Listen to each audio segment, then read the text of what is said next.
નમસ્કાર, સ્વાગત છે આપનું ડે સ્પેશિયલ કાર્યક્રમમાં. અને ડે સ્પેશિયલ કાર્યક્રમમાં આપ જાણો છો કે નવો દિવસ હોય અને નવી વાત કરતા હોઈએ છીએ. જ્યારે વર્ષ 2025ની વિદાય અને 2026નું આગમન, નવા વર્ષની જ્યારે શરૂઆત થઈ રહી છે, ત્યારે ખાસ ઘણી બધી ચર્ચાઓ નવા વર્ષને લઈને થતી હોય છે. પણ એક જીવન જીવવાની પદ્ધતિ, આપણે સિસ્ટમ જેની વાત કરીએ છીએ, એને લઈને ઘણા બધા સવાલો હોય છે. હું માનું છું કે એના સવાલોના જવાબ પણ ઘણા બધા હોય છે, પણ એ જવાબો પૂરતા છે કે નહીં એ નક્કી આપણે કરવાનું હોય છે. કારણ ખાસ કરીને યુવાઓને ઘણા બધા સવાલો હોય છે અને એવું કહેવાય છે કે આજનો યુવા ડિપ્રેશનમાં છે, સ્ટ્રેસમાં છે. તો કેમ છે?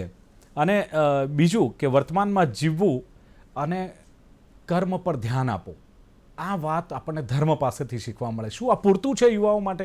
યુવાઓ સવાલ કરે છે, કારણ કે યુવાઓને જ્યારે પણ કંઈક આપણે સમજાવીએ ને ત્યારે દરેક બાબત પાછળ એમનો સવાલ હોય કેમ, વાય. અને બીજો સવાલ હોય છે શા માટે. એ લોકો લોજિક શોધે છે કે આની પાછળ શું છે. વાત કરવી છે ધર્મ અને યુવાઓને લઈને, કારણ કે આપણે જોઈએ છે કે આજનું આધુનિક વિજ્ઞાન, ઋષિ મુનિઓએ આપણને જે ભેટ આપી છે એનો વિજ્ઞાન પણ ક્યાંક સ્વીકાર કરી રહ્યો છે. જે કોઈ ધર્મને લઈને કે જે કોઈ વાતને લઈને ઋષિ મુનિઓએ આપ્યું છે. બીજું કે આજના યુગમાં કહેવાય છે ને કે આપણે જ્યારે ન્યુક્લિયર ફેમિલી, વિભક્ત કુટુંબ થઈ રહ્યા છે, સંયુક્ત કુટુંબ એક સમય હતું, ભૂતકાળ થઈ રહ્યો છે, બહુ ઓછા કુટુંબો છે કે જે સાથે રહેતા હોય. તો પછી વસુધૈવ કુટુંબકમની ભાવના જીવંત કરવાની કેટલી જરૂર છે? એક આ સવાલ ઉઠે. ધર્મ શું છે? તો કે ધર્મ માત્ર નિવૃત્તિ પછીની જે વસ્તુ છે કે યુવાવસ્થામાં પણ ધર્મનું મહત્વ છે? આ પણ સવાલ થાય. ઘણા લોકો એમ કહેતા હોય ભાઈ તમારે જો પૂજા પાઠ કરવું હોય કે ધર્મનું કામ કરવું હોય ને તો હજુ તમારે ઉંમર નથી, હજુ તો તમે યુવા છો. તો શું ખરેખર આ વાત સાચી છે કે અમુક ઉંમર પછી જ ધર્મનો આશરો લેવો પડે? આ પણ એક સવાલ છે. ધર્મના નામે થતા દંભ અને અંધશ્રદ્ધાને ઓળખવા માટે શું કરવું જોઈએ? એક આ સવાલ છે ધર્મને લઈને. બીજું, ધર્મ માત્ર પરંપરાઓ પાળવા માટે જ છે કે પછી મનની શાંતિ મેળવવા માટેનું પણ સાધન છે? આપણે કંઈક મારા બાપ દાદા આવા કરતા હતા અને એ વિધિ હું કરું છું, પણ સંતોષ મોટી વસ્તુ છે. તો ધર્મ સંતોષ આપે છે કે કેમ? અને જે ઋષિ મુનિઓએ મેં કોઈ એમ જ્ઞાન આપ્યું છે, આધુનિક વિજ્ઞાન સાથે કેટલું સુસંગત છે? અને ધર્મ માત્ર એક જીવન જીવવાની પરંપરા છે કે કોઈક વૈજ્ઞાનિક પદ્ધતિ પણ છે? આ બધા જ સવાલો, આના સિવાય પણ ઘણા બધા સવાલો ઉઠે જેના જવાબો લેવા પડે. અને જો જવાબ લેવા પડે હોય તો એવી વ્યક્તિ પાસે જવાબ લેવા પડે કે જેની પાસે દરેક સવાલનો જવાબ હોય. હવે દરેક સવાલનો જવાબ તો હોય, પણ એ તાર્કિક હોવો જોઈએ, લોજિક હોવો જોઈએ, તો આપણા મનમાં ઉતરશે. તો તાર્કિક અને લોજિક સવાલ કોણ આપી શકે? તો કે એજ્યુકેટેડ વ્યક્તિ આપે, કોઈ સંત આપે. તો સવાલ એ કે સંતને પૂછું કે જે એજ્યુકેટેડ હોય એને પૂછું? મારું માનવું છે બંનેને પૂછો. તો બે વ્યક્તિ જોઈએ. તો એવી વ્યક્તિ જોઈએ કે જે એજ્યુકેટેડ પણ હોય ને સંત પણ હોય. યસ, બિલકુલ આવી વ્યક્તિ હોય તો આપણને બધા જ સવાલોના જવાબ મળે. અને આજે સ્ટુડિયોમાં મેં આમંત્રિત કર્યા છે કે જેઓ ઇન્સ્પિરેશનલ સ્પીકર છે, લાઈફ કોચ છે અને જેમણે ન્યુરો સાયન્સની ડિગ્રી શિકાગોથી મેળવી છે. અને એવા એજ્યુકેટેડ પર્સન, યુવા અને સ્વામિનારાયણ ધર્મ સાથે સંકળાયેલા એવા અખંડ સ્વામી મારી સાથે ઉપસ્થિત છે. સ્વામીજી, સ્વાગત છે આપનું ડે સ્પેશિયલ કાર્યક્રમમાં. દિલીપભાઈ, આપનો ખૂબ ખૂબ આભાર. અહીંયા આપના GTPLના સ્ટુડિયોમાં અહીંયા આવીને અમને આપના શોમાં આવીને અમને ખૂબ જ આનંદ થયો. Thank you. બિલકુલ સ્વામીજી, મારો તો સીધો સવાલ એ છે કે મેં કહ્યું કે યુવા સ્વામી આપણી સાથે જોડાયા છે. બહુ જ સરસ ક્વોલિફિકેશન આપનું છે, ઇન્સ્પિરેશનલ સ્પીકર છો, લાઈફ કોચ છો, ન્યુરો સાયન્સની ડિગ્રી ને એ પણ પાછી શિકાગોથી. સ્વામીજી, યુવા છો ને પછી ભગવો ડ્રેસ ને સંસારનો ત્યાગ અને ધર્મનો રસ્તો અપનાવી લીધો છે, એટલે યુવાઓને સવાલ થાય કે યાર આવી વ્યક્તિ હોય એણે તો જીવનમાં કંઈક કહેવાય ને કે કોઈ બિઝનેસ, કોઈ કંપની ખોલવી જોઈએ, કોઈ મોટી કોઈ એક વસ્તુ કરવી જોઈએ, અચીવમેન્ટ કરવું જોઈએ. સંત બનવાનું, ધર્મનો માર્ગ અપનાવવાનું કેમ પસંદ કર્યું? દિલીપભાઈ, આપે ખૂબ જ સરસ પ્રશ્ન પૂછ્યો. હું એમાં તમને સંક્ષેપમાં જવાબ આપી દઉં. It is a very long story, but I will just explain you very succinctly. Yes. કે માણસ પાસે પૈસા આવી જાય, પ્રતિષ્ઠા આવી જાય, પ્રસિદ્ધિ આવી જાય, સુખ આવી જાય, વૈભવ આવી જાય, સમાજમાં એની પહેચાન થઈ જાય, તો પણ માણસને શાશ્વત આનંદની ફિલિંગ નથી આવતી. એને સુખની ફિલિંગ આવે છે પણ આનંદની ફિલિંગ નથી આવતી.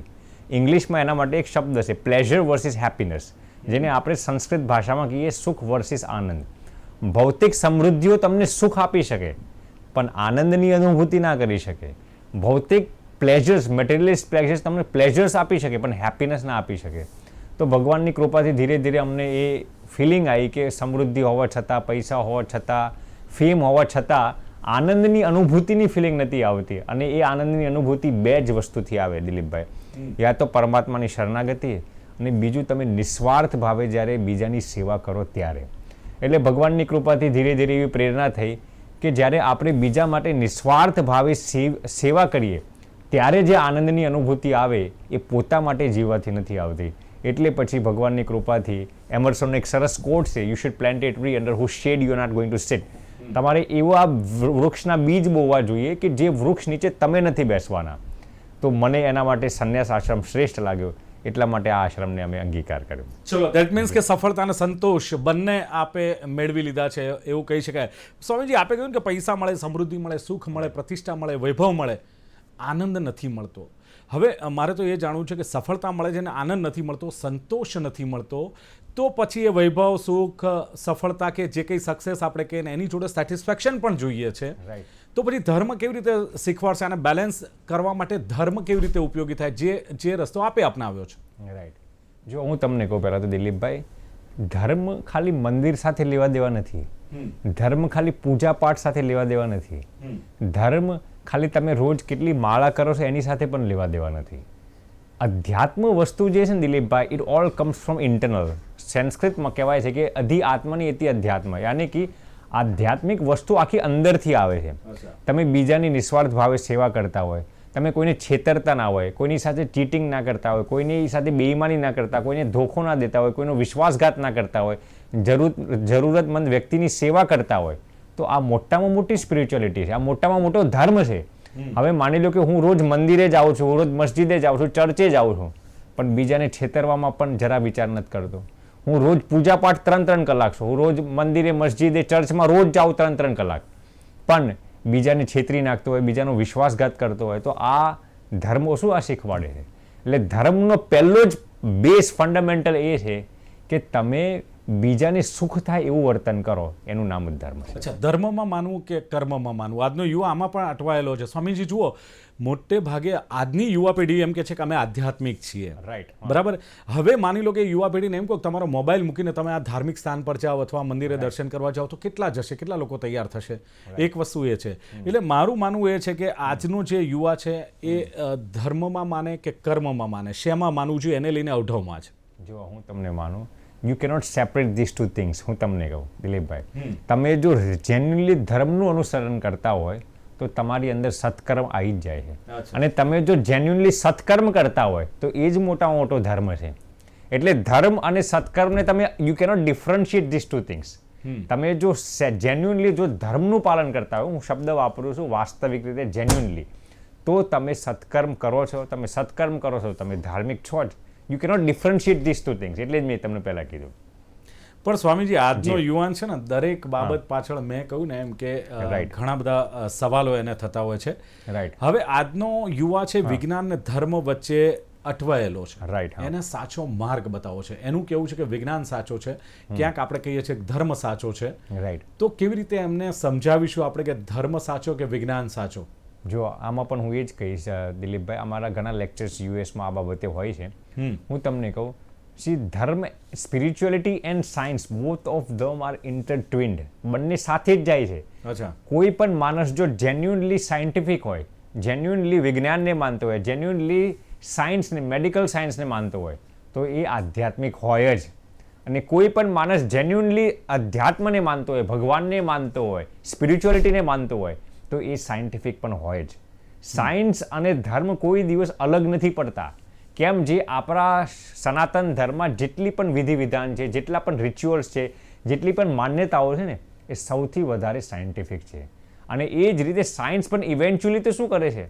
સ્પિરિચ્યુઅલિટીને જ પ્રૂવ કરે છે ને. એટલે યુવકોને હું ખાસ કહેવા માંગીશ દિલીપભાઈ કે સાયન્સ અને સ્પિરિચ્યુઅલિટી કોઈ અલગ વસ્તુ નથી. Both of them are intertwined, they go together. પણ સ્વામીજી, આજના યુવાનને જ્યારે આ વસ્તુ સમજાવે ને ત્યારે દરેક બાબત પાછળ કેમ, વાય આપણને સવાલ કરે છે. બીજું, શા માટે લોજિક શોધે છે. હવે આપણે વાત કરી રહ્યા છે પરંપરાગત માન્યતાઓની, આપે કહ્યું એમ કે વિધિ વિધાનની, ધાર્મિક વિધિઓની. એમને અતાર્કિક લાગે છે સ્વામીજી. એમને કેવી રીતે સમજાવીશું કે આ જ તર્ક છે, આ જ સાચું છે, આ જ ધર્મ, આપણો પરંપરા, આપણા સંસ્કારો, આપણી સંસ્કૃતિ? રાઈટ. હું એ જ તમને કહું છું દિલીપભાઈ કે આપણા સ્ક્રિપ્ચર્સમાં દરેકના એક્સપ્લેનેશન્સ આપે છે. જેમ કે હું સંત છું, ફોર એક્ઝામ્પલ, આ ભગવું કપડું શું કામ પહેરવાનું, તો એ કોઈ અંધશ્રદ્ધા નથી. લીલું કપડું કેમ નહીં અને ભગવું કપડું જ કેમ, તો this is the sign of sacrifice. Yes, અગ્નિનો જે કલર છે એમ આ સેક્રિફાઈસનો કલર છે. એમ દરેક વિધિ વિધાન આપણા શાસ્ત્રો માની લીધો કે આજે એકાદશી છે ફોર એક્ઝામ્પલ, તો એકાદશી કરવાના શું સાયન્ટિફિક બેનિફિટ્સ છે, શું સ્પિરિચ્યુઅલ બેનિફિટ્સ છે, મનને કેવી રીતે સ્થિર રાખે છે, આ એકી એક વિધિ વિધાનના એકી એક કર્મકાંડના સાયન્ટિફિક લોજિકલ રીઝન્સ છે. અને એટલે જ આપણા ઋષિમુનિઓ આનું પ્રવર્તન કર્યું છે. એટલે એવું નથી કે આપણી કોઈ પણ સનાતન ધર્મની પરંપરા સાયન્ટિફિક નથી. બસ ભૂલ ક્યાં થઈ છે દિલીપભાઈ, કે ઘણી વાર આપણા ધાર્મિક લોકોએ એને સમજાવવામાં ભૂલ કરી છે, એના કારણે અંધશ્રદ્ધાઓ પેદા થઈ છે. બાકી ધર્મ આપો અંધશ્રદ્ધામાં 1% પણ નથી માનતો. પ્રોબ્લેમ જે મીડિયેટર્સ માણસો હોય છે ને એમને ધર્મને ઇન્ટરપ્રિટેશન કરવામાં ઘણીવાર ભૂલો કરી દીધી છે, અને એના કારણે આપણા યુવાઓ ઘણીવાર મિસગાઈડ થાય છે. પણ યુવાઓ ઘણીવાર જે ડિપ્રેશનમાં હોય અથવા એમને કોઈ પ્રોબ્લેમનું સોલ્યુશન નથી મળતું ત્યારે આ યુવાઓ ધર્મ તરફ વળે છે. રાઈટ. મંદિરનો આશરો લે છે. રાઈટ. કોઈ કદાચ માની લો કે જ્યોતિષ કહી દે તો વિધિ વિધાનનો આશરો લેતા હોય છે. રાઈટ. ક્યાંક ઉપવાસ કરતા હોય છે. રાઈટ. આજનો યુવાન જો આ બધું કરે તો આનાથી એનો પ્રોબ્લેમનું સોલ્યુશન આવશે કે પછી એને કોઈ કર્મ કરવું પડશે કે એને કોઈ વિજ્ઞાનનો સહારો લેવો પડશે? શું કરવાથી એનું સોલ્યુશન સ્વામીજી આવી શકે? જો હું તમને કહું, પહેલી વાત તો દિલીપભાઈ, કે કોઈ પણ વ્યક્તિ, એ સતયુગ હોય, ત્રેતાયુગ હોય, દ્વાપર યુગ હોય કે ઇવન કલયુગ હોય, ભગવાનની શરણાગતિ વગર કોઈનો પણ ઉદ્ધાર નથી થવાનો. એક સંત તરીકે હું બુલંદ અવાજે તમને કહી શકું, જ્યાં સુધી કોઈ પણ માણસ સર્વધર્માન પરિત્યજ્ય મામ એકમ શરણમ રજ અહમ ત્વા સર્વ પાપેભ્યો મોક્ષ ઈષ્યામિ મા શુચઃ, જ્યાં સુધી કોઈ પણ માણસ પરમાત્માની શરણાગતિ નથી લેતો ને ત્યાં સુધી એનું ડિપ્રેશન, સ્ટ્રેસ, એન્ઝાયટી કાંઈ પણ દૂર નથી થવાનું. અમે અમેરિકાની કઈ સારી સારી જગ્યાએ યુનિવર્સિટીઝમાં પ્રવચન આપવા જતા હોઈએ તો અમે આની જ વાત કરીએ છીએ દિલીપભાઈ, કે સ્પિરિચ્યુઅલ થયા વગર તમે ડિપ્રેશનથી મુક્ત નહીં થઈ શકો. તમે એન્ઝાયટી, સ્ટ્રેસ, આ બધી બીમારીઓથી, તમે મેન્ટલ ડિસઓર્ડર્સથી મુક્ત નહીં થઈ શકો. તમારે પોતાના જીવનના કોઈ પણ સ્ટેજમાં સ્પિરિચ્યુઅલિટીને ઇન્કોર્પોરેટ કરવી જ પડશે. અને હું અંધશ્રદ્ધાની વાત નથી કરતો, હું બ્લાઇન્ડ સ્પિરિચ્યુઅલિટીની વાત નથી કરતો, પણ આપણા જે ધર્મ છે, આપણા જે વિધિ વિધાન છે, એને જ્યાં સુધી તમે ભગવાનની શરણાગતિ નહીં લો ને ત્યાં સુધી આજના યુગના જે દુઃખો છે એ નષ્ટ નહીં થાય. સ્વામીજી, વિદેશ પ્રવાસ બહુ રહેતા હો છો અને ખાસ કરીને સેમિનાર, મોટિવેશનલ સ્પીચ આપતા હો છો, ત્યારે સવાલ એ થાય કે ત્યાંના વિદેશના લોકો ધર્મને લઈને અથવા ભારતીય સંસ્કૃતિ વારસાને લઈને, ભારતીય ધર્મને લઈને, કારણ કે વિદેશમાં તો લોકો આપણે જઈએ ને તો એમ કે ભાઈ ત્યાં તો કંઈ ભગવાન જેવું છે નહીં, ધર્મ જેવું છે નહીં. ભારત અથવા ભારતીયોને ભારતની સંસ્કૃતિ, પરંપરા, ભારતીય જે નાગરિકો જે ધર્મ એના વિશે લોકો શું કહેતા હોય છે? અને બીજું કે તમારે જે સ્પીચ હોય છે એમાં મોટે ભાગે શું આવરી લેવામાં આવે છે, કયા સબ્જેક્ટને આવરી લેવામાં આવે છે? રાઈટ, બહુ સરસ પ્રશ્ન પૂછ્યો દિલીપભાઈ. પહેલી વાત તો એક, વિદેશોમાં પણ હવે સ્પિરિચ્યુઅલિટી તરફ લોકો બહુ આગળ એડવાન્સ થતા જ આવે છે. ફોર એક્ઝામ્પલ, વિદેશોની અંદર આજે જ્યારે હું નાનો હતો ને અમે જ્યારે રહેતા હતા ત્યારે લોકો વેજીટેરિયન નહોતા થતા. આજે તમે જાઓ તો પીપલ આર ગેટિંગ વેજીટેરિયન. વિગનિઝમની ઓર લોકો આગળ વધે છે, લોકો યોગા તરફ, આયુર્વેદા તરફ આગળ વધે છે. લોકો આજે ભગવાનની શરણાગતિ, વિદેશોમાં પણ લોકો સારા સારા પ્રવચનો સાંભળતા હોય છે. જેમ કે અમે કઈ પ્રેસ્ટિજિયસ યુનિવર્સિટીઝમાં પ્રવચન દેવા જઈએ તો ત્યાં પણ લોકો મેન્ટલ પીસ માટે અધ્યાત્મના જ પ્રશ્ન પૂછતા હોય છે. So western countries are highly influenced by spirituality. આ પહેલી વસ્તુ. બીજું, જે આપે જે પ્રશ્ન પૂછ્યો કે અમારા પ્રવચનમાં અમે શું ઇન્કોર્પોરેટ કરીએ છીએ, તો મોટાભાગે આઈ try two combine science with spirituality. જેમ કે કોઈ પણ વ્યક્તિને, અમે અમેરિકા જઈએ તો ઘણા યુથ અમને પૂછે, Swamiji why should we not eat meat? તો એને અમે સાયન્ટિફિક રીતે સમજાવીએ સ્પિરિચ્યુઅલિટી સાથે કે શું કામ મીટ ના ખાવું જોઈએ, શું કામ એગ્સ ના ખાવા જોઈએ, કે શું કામ માતા પિતાના ચરણ સ્પર્શ કરવા જવું. આના એકના એક સાયન્ટિફિક લોજિકલ રીઝન્સ છે. So I try to intertwine spirituality with science. Yes, બિલકુલ. એટલે હવે જે પશ્ચિમી સંસ્કૃતિની વાત થાય છે તો આજનો યુવા પશ્ચિમી સંસ્કૃતિના રંગે સ્વામી રંગાયેલો છે. એને લઈને નશાકારક પદાર્થોનું સેવન કરતો થયો છે. શું લાગે છે કે જે પશ્ચિમી સંસ્કૃતિનો પ્રભાવ છે એનાથી આજના યુવાને દૂર કરવો હોય? કારણ કે જુઓ, ક્યાંક નૈતિકતા ઘટી છે એવી ચર્ચા પણ ચાલી રહી છે એને લઈને. ધર્મગુરુઓની ભૂમિકા આમાં શું રહી છે અને ધર્મગુરુઓ કેવી રીતે આ નૈતિકતા સમજાવશે અને યુવાઓને સંસ્કારને, સંસ્કૃતિની વાતો કરશે? રાઈટ. સૌથી પહેલે તો વાત આપે સારી વાત કરી દિલીપભાઈ. આપણે આજે પૂરા વર્લ્ડમાં if you look India has the highest population of youths in the entire world. આપણા ભારતમાં સૌથી વધારે યુવકોની માત્રા છે. પણ દુર્ભાગ્યની વાત છે એ જ ભારતમાં આજે ડ્રગ્સ એલ્કોહોલના એડિક્શન્સ ખૂબ જોરશોરથી વધે છે. પોર્નોગ્રાફીના એડિક્શન્સ પણ ખૂબ જોરશોરથી આજે આગળ વધે છે. તો દરેક ધર્મગુરુઓએ દરેક આધ્યાત્મિક સંસ્થાઓએ મેઇન આ કામ કરવાની જરૂર છે કે ડી એડિક્શન્સ ઉપર વધારે ફોકસ કરવાની જરૂર છે. કે આપણા યુથ્સને આપણે જો રાષ્ટ્રભક્ત બનાવવા હોય, દેશભક્ત બનાવવા હોય, સ્પિરિચ્યુઅલિટી ઓર આગળ આપણે જો એમને અગ્રસર કરવા હોય તો સૌથી પહેલો ફંડામેન્ટલ વાત એ છે કે જ્યાં સુધી ડી એડિક્ટેડ નહીં હોય, જ્યાં સુધી એના જીવનમાં કોઈ પણ વ્યસન હશે ત્યાં સુધી એ રાષ્ટ્રભક્તિ કેવી રીતે કરી શકશે, ત્યાં સુધી એ પરમાત્માની ભક્તિ કેવી રીતે કરી શકશે. એટલે દિલીપભાઈ, હવે કાલથી નવું વર્ષ આંગ્લ વર્ષ પણ શરૂ થાય છે. યસ. તો હું દરેકને આ વિનમ્રતાપૂર્વક અપિતું ગંભીરતાપૂર્વક કહીશ કે તમારા જીવનમાં કોઈ પણ એક વ્યસન આ નવા વર્ષથી તમે શરૂ કરજો કે એને છોડી દેવાનું. પછી એ દારૂનું હોય, ડ્રગ્સનું હોય, એલ્કોહોલનું હોય, પોર્નોગ્રાફીનું હોય, મેસ્ટર્બેશનનું હોય, ખોટું બોલવાનું હોય કે XYZ આપણા કારણે બીજા કોઈ દુઃખી થતા હોય એવું એક પણ એડિક્શન તમે જીવનમાં આજથી નિર્ણય લો કે આ 2026માં અમે એડિક્શન નહીં કરીએ. સ્વામીજી, આધુનિક યુગ છે, ટેકનોલોજીનો યુગ છે, હવે તો આગળ વધીને એઆઈનો યુગ ચાલી રહ્યો છે. એની વચ્ચે હવે આપણે ભારતીય સંસ્કૃતિ, ભારતીય સંસ્કાર, ધર્મની જે વાતો કરીએ છીએ, આ ટકાઉ કેટલું અઘરું લાગે છે. કારણ કે તમે દેશ વિદેશના પ્રવાસ કરો છો ત્યાં તો ટેકનોલોજી, એઆઈ ને રોબોટ ને આ બધું ચાલતું હોય છે. એની વચ્ચે આપણે આપણા સંસ્કારો, આપણે સંસ્કૃતિ, આપણે ધર્મને ટકાવો છે. તો શું લાગે છે કે ટેકનોલોજીનો ઉપયોગ કરીને પણ ધર્મને આપણે સમજાવી શકીએ, સંસ્કૃતિના સંસ્કારના પ્રચાર કરી શકીએ, એ કેવી રીતે થઈ શકે? રાઈટ. આમાં જો દિલીપભાઈ, ટેકનોલોજીનો ઉપયોગ ના કરવો એવું હું કોઈ દિવસ નથી કહેતો. બિલકુલ. તમે ભરપેટ ટેકનોલોજીનો ઉપયોગ કરો. જેમ કે આજે અમારા પ્રવચન છે, લાખો લોકો social media, Instagram, Facebook, Twitter કે યુટ્યુબના દ્વારા સાંભળતા હોય છે. તો એ સોશિયલ મીડિયાનો ઉપયોગ કરવો ખૂબ જ જરૂરી છે. But I think that social media is like an atom bomb. તમને જો એનો સારો ઉપયોગ કરતા નહીં આવડે તો એ તમારા જિંદગીને બરબાદ પણ કરી શકે છે. હવે હું તમને એક સિમ્પલ એક્ઝામ્પલ આપું દિલીપભાઈ, કે સોશિયલ મીડિયાની અંદર એ તાકાત છે.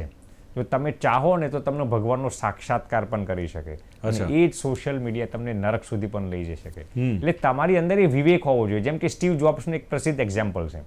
હવે એને નિક બોલ્ટન, જે ન્યુયોર્ક ટાઈમ્સના રિપોર્ટર હતા, એમને પૂછ્યું કે Steve, your kids must be લવિંગ ધ આઈપેડ્સ, રાઈટ? સ્ટીવ જોબ્સ, જેને આઈપેડની શોધ કરી હતી, આઈફોન્સની શોધ કરી હતી, એને આ નિક બોલ્ટન પૂછે છે કે તમારા દીકરાઓને આઈપેડ્સ, આઈફોનનો ઉપયોગ કરવાની મજા આવતી હશે. એટલે સ્ટીવ જોબ્સે શું જવાબ આપ્યો? દે હેવન્ટ યુઝડ ઇટ યેટ. મારા છોકરા છોકરીઓએ હજી આઈપેડ્સ, આઈફોન્સનો ઉપયોગ જ નથી કર્યો. પછી નિક બોલ્ટને પૂછ્યું કેમ? સ્ટીવ જોબ્સે બહુ સરસ જવાબ આપ્યો કે મેં મારા દીકરાને સમજાવી દીધું છે કે આ આઈફોન, આઈપેડ જ્યાં સુધી તમારી અંદર મેચ્યોરિટી ના આવે ત્યાં સુધી જો તમે આનો ઉપયોગ કરશો તો આ તમારા જિંદગીને બરબાદ પણ કરી શકે છે. મેં એમના ફાયદા અને નુકસાન, પ્રોસ અને કોન્સ મારા સંતાનોને સમજી દીધા છે. હવે નિર્ણય મેં એમની ઉપર છોડ્યો છે, ઉપયોગ કરવો કે ના કરવો. એટલે મારો કહેવાનો ભાવ એ છે દિલીપભાઈ કે વિવેક બુદ્ધિ હોવી બહુ જરૂરી છે. જો સોશિયલ મીડિયાનો વિવેકપૂર્ણ ઉપયોગ કરતા આવડે તો યુવકો અરબોપતિ પણ થઈ શકે. અને જો વૃદ્ધોને પણ એનો ઉપયોગ કરતા નથી આવડતો તો એ જ વૃદ્ધો પણ આજે 80 વર્ષના વૃદ્ધો પણ રીલ્સ જોઈને જ સૂતા હોય છે. So it all depends on તમને એનો વિવેક કેવી રીતે કરતા આવડે છે. રાઈટ. સ્વામીજી, બાળકોને ખાસ કરીને યુવાઓની વાતો કરીએ છીએ એટલે મારે એ કહેવું છે કે એક સર્વે એવું કહે છે કે આજનો યુવા 6 થી 7 કલાક આ જે સોશિયલ મીડિયા છે એની પાછળ પોતાના સ્પેન્ડ કરી રહ્યું છે. રાઈટ. નો ડાઉટ આપે કહ્યું કે વિવેક બુદ્ધિનો ઉપયોગ કરવો જોઈએ, પણ હવે કેટલા કરે છે કદાચ એ આંકડો આપણી પાસે નથી. રાઈટ. પણ શું લાગે છે 6 થી 7 કલાક જો યુવા ધન સોશિયલ મીડિયા પાછળ અને સ્ક્રીન ટાઈમ આપતો હોય તો એ ભારતના ભવિષ્ય માટે અથવા યુવાઓના ભવિષ્ય માટે કેટલું જોખમી અને એને કઈ રીતે આમાંથી પાછો વાળી શકાય? ખૂબ જ સરસ વાત કરી દિલીપભાઈ. તમે સાંભળીને અચંબિત થઈ જશો. જેમ તમે કીધું એમ ભારતમાં જેટલો પણ ઇન્ટરનેટનો ડેટા છે ને એમાંથી યુથ્સની અંદર people who are in colleges from 20 to 25 years old, એ લોકો પોતાના ઇન્ટરનેટ ડેટાનો 90% ઉપયોગ પોર્નોગ્રાફી જોવા માટે કરે. બહુ દુર્ભાગ્યની વાત છે. આ ભારતની હું વાત કરું છું. India is number 1 in watching pornographic sites. આ યુથ્સની હું વાત કરું છું. હવે એનાથી બચવાનો શ્રેષ્ઠ ઉપાય તો એ જ છે દિલીપભાઈ કે તમે કંઈક સારું એડિક્શન ડેવલપ કરો. ડેવલપ સમ પોઝિટિવ એડિક્શન. આ 2026નું નવું વર્ષ કાલથી શરૂ થાય છે. તમે કંઈક સારું એડિક્શન પોતાની અંદર ડેવલપ, જેમ કે રીડ બુક્સ. હવે તમે વેસ્ટર્ન કન્ટ્રીઝમાં જાઓ તો ટ્રેન્સમાં બધા શું કરતા હોય, બુક્સ વાંચતા હોય. એમ કંઈક સારું એડિક્શન જો તમે ડેવલપ કરશો પોતાના જીવનની અંદર, તો જ તમે આ એડિક્શનથી બચી શકશો. અચ્છા સ્વામી, એક ચર્ચા આજકાલ બહુ ચાલે છે. મારો સીધો સવાલ એટલા માટે છે કે Right. યુવાઓ આવે ને એટલે પહેલા એવું હતું કે પરંપરાગત લગ્ન પ્રથા હતી. રાઈટ. મા બાપ નક્કી કરાવતા, દીકરા દીકરીને એકબીજાને બતાવતા અને પસંદ કરતા, અથવા મા બાપ પસંદ કરે ને એ દીકરા દીકરી લગ્ન કરી લેતા અને એમનું જીવન ચાલતું હતું. અત્યારે લવ મેરેજનો એક ટ્રેન્ડ, એક ફેશન ચાલી છે અને લવ મેરેજને લઈને ક્યાંક કેટલાક સંતો સ્વામીઓ એવું પણ કહી રહ્યા છે કે લવ મેરેજ કરવા એટલે ગળે ફાંસો ખાઓ અને એરેન્જ મેરેજ એટલે ફાંસા તરફ આગળ વધવું. આને લઈને જે વિવાદ ચાલી રહ્યો છે, આપ લવ મેરેજને અથવા જે પ્રેમ લગ્ન થતા હોય છે આજની યુવા પેઢી કરતી હોય છે, એને આપ કઈ રીતે જુઓ છો? વાહ, તમે તો મને વિવાદમાં ફસાડવા. જો પહેલી વાત તો દિલીપભાઈ, લવ મેરેજ હોય કે અરેન્જ મેરેજ હોય, બંનેમાં ઘણીવાર ડિવોર્સ થતા હોય છે. એવું નથી કે અરેન્જ મેરેજમાં ડિવોર્સ નથી થતા, અને એવું નથી કે લવ મેરેજમાં બધા ડિવોર્સ જ થાય છે. ઘણા લવ મેરેજ સક્સેસફુલ થાય છે, ઘણા અરેન્જ મેરેજીસ પણ ફ્લોપ જતા હોય છે. તો it all depends on mutual understanding. પણ એક વાત હું જરૂર કહીશ આમાં, કે લવ મેરેજ કરો તો તમે જે છોકરી કે જે છોકરા સાથે લગ્ન કરો એની સાથે વિશ્વાસઘાત ના કરો. પછી તમે વારે ઘડીએ પાર્ટનર્સ તમને સેટ ના થઈને બદલ્યા કરો. આ આપણી ભારતીય સનાતન સંસ્કૃતિ નથી. તમે લવ મેરેજ કરતા હોય, પ્રેમ લગ્ન કરવામાં પ્રેમથી કરો, એનો કોઈ વાંધો નથી. પણ તમે જે છોકરો કે છોકરી સાથે પ્રેમ કર્યો એને તમે આજીવન નિભાવો. પછી તમે વારે ઘડીએ પાર્ટનર્સ બદલ્યા કરો. આ આપણી ભારતીય સનાતન સંસ્કૃતિ નથી. અને એ જ રીતે અરેન્જ મેરેજ કરો તો પણ ભલે તમારા મા બાપની ઈચ્છાથી, તમે માતા પિતાની ઈચ્છાથી લગ્ન કર્યા હોય, એક મ્યુચ્યુઅલ અન્ડરસ્ટેન્ડિંગ બહુ જરૂરી છે દિલીપભાઈ. એટલે અંતમાં હું એટલું જ કહીશ, લવ મેરેજ કે અરેન્જ મેરેજ તમે મ્યુચ્યુઅલ અન્ડરસ્ટેન્ડિંગથી કરો તો તમારું મેરેજ આજીવન સફળ થશે. બિલકુલ. અને એક છેલ્લો સવાલ એ છે કે હવે એક માંગ એ પણ ઉઠી છે કે જો લવ મેરેજ કરે છે અથવા ભાગીને લગ્ન કરે છે, જેને ભાગેડું લગ્ન એવો પણ શબ્દ વાપરવામાં આવે છે, તો મા બાપની સહમતિ જરૂરી છે. આ અંગે ગુજરાત સરકાર પણ વિચાર કરી રહી છે. રાઈટ. શું લાગે છે, મા બાપની સહમતિ જરૂરી છે કે પછી સ્વતંત્રતાનો અધિકારનો ઉપયોગ એ યુવાઓએ કરવો જોઈએ? જે 18 થી 21 વર્ષ જે સરકાર છૂટવાની અથવા બદલવાની જે તાકાત ધરાવે છે, પોતાના નિર્ણયો પોતે લઈ શકે. એક બાજુ આ પણ દલીલ થાય છે સ્વામીજી. રાઈટ. જો દિલીપભાઈ, આમાં હું એવું માનું છું, જ્યાં સુધી દીકરો કે દીકરી they are in there teenage years, 18 કે 21 વર્ષથી નીચેના છે ને, ત્યાં સુધી હું એવું માનું છું માતા પિતાનું કન્સેન્ટ લેવું બહુ જરૂરી છે. નહીં, ચલો મેચ્યોર થઈ ગયા, 18 ને 21 વર્ષની ઉપર છે, ઓકે, અને પછીની આ વાત આવે છે, તો હું એવું માનું છું આમાં માતા પિતાએ ઘણીવાર સમજવું જોઈએ, ઘણીવાર દીકરા દીકરીએ પણ સમજવું જોઈએ.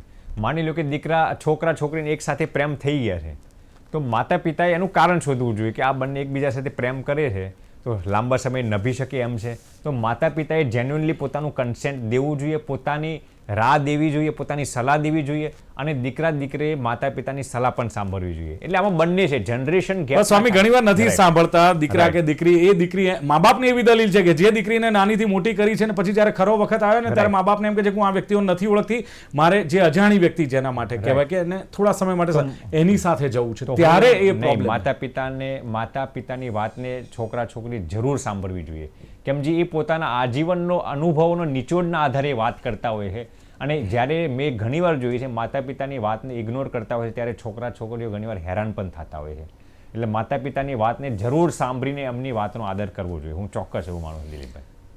ઓકે, તો દર્શક મિત્રો, 2026ના વર્ષની જ્યારે શરૂઆત થઈ રહી છે ત્યારે ચોક્કસ એક વાત સ્વામીજી પાસેથી બહુ સાંભળવા મળી કે ભાઈ પૈસો હોય, પ્રતિષ્ઠા હોય, સુખ હોય, વૈભવ હોય અને સંતોષ ન હોય, આનંદ ન હોય, ત્યારે સુખ મળે પણ આનંદ ન મળે, તો એમનું કહેવું છે કે નિસ્વાર્થ ભાવે તમે કોઈની સેવા કરો તો તમને સંતોષ મળશે, બધું જ હશે. પણ જો તમે તમારો સેવાભાવી જીવ નહીં હોય, નિસ્વાર્થ સેવા નહીં કરતા હો, કોઈનું લઈ લીધું હશે, પડાઈ લીધું હશે, તો ચોક્કસ. અને કહ્યું છે ને કે કોઈની જો આંતરડી બાળી હશે તો તમને સંતોષ નહીં મળે. એટલે બહુ સરસ એક મંત્ર છે. બીજું, ધર્મ, પૂજા, પાઠ, માળા નહીં કરો તો ચાલશે.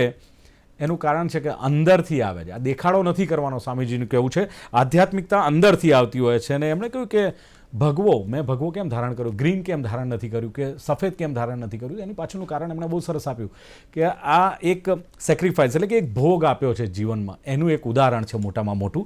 અને કોઈ પણ યુગમાં ભગવાનની શરણાગતિ જો તમે સ્વીકારશો તો જ તમારો ઉદ્ધાર થશે. અને ખાસ એમણે કહ્યું કે આજના યુવાને દેશભક્ત, રાષ્ટ્રભક્ત બનાવવા માટે વ્યસન મુક્તિ પહેલી શરત છે. એટલે એમણે કહ્યું 2026ની વર્ષની શરૂઆત થઈ રહી છે, તમે એક નિર્ણય કરો અને જે કોઈ નાનું મોટું વ્યસન હોય એમાંથી એકનો ત્યાગ કરો, એટલી સ્વામીજીની ખાસ માંગ છે.